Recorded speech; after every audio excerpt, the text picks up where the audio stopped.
Proverbs chapter 1 verse 15 delivers a straightforward and forceful command.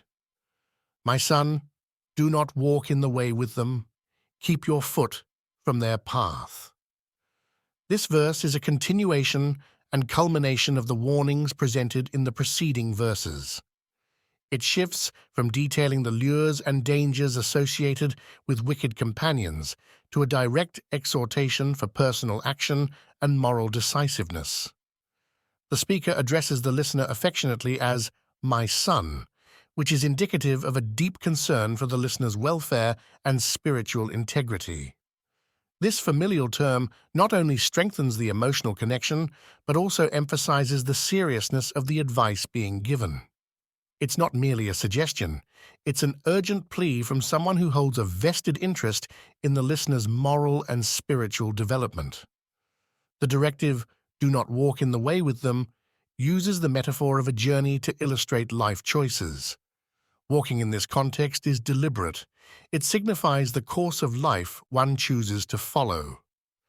To walk in the way with them means to adopt the same lifestyle and choices as the wicked, aligning oneself with their morals or lack thereof.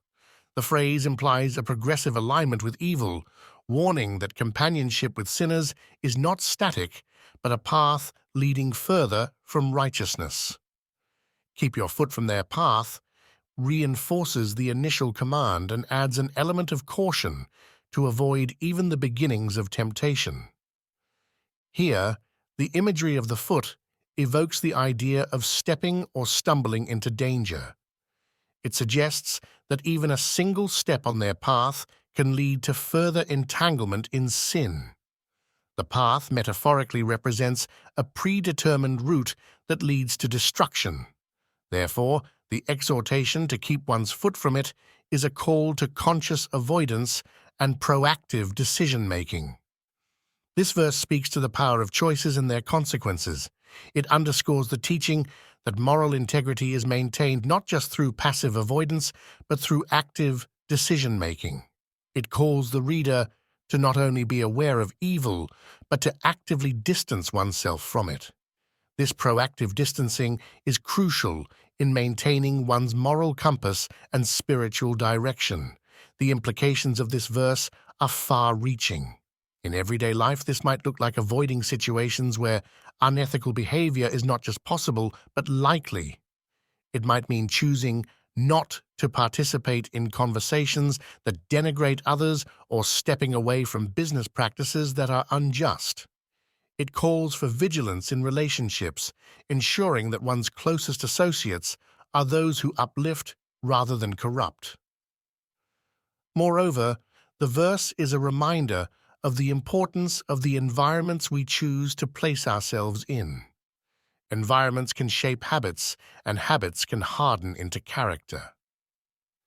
The wisdom literature of the Bible repeatedly emphasizes the influence of one's surroundings on one's spiritual health. By advising avoidance of the path of the wicked, this verse aligns with the broader biblical theme that who we accompany and where we go matter deeply. In a broader societal context, this teaching challenges the listener to consider the ethical implications of their daily interactions and the broader systems they participate in. It raises questions about the structures and institutions that shape our community and personal behaviors.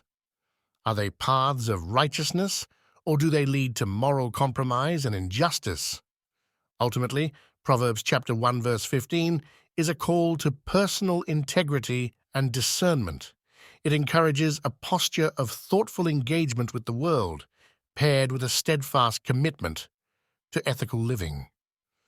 This commitment requires courage and sometimes necessitates walking a more difficult path, one less traveled, but ultimately more rewarding in its adherence to divine truth and moral uprightness. The verse not only warns against the allure of sin, but positively affirms the beauty and necessity of choosing wisdom and righteousness at every turn.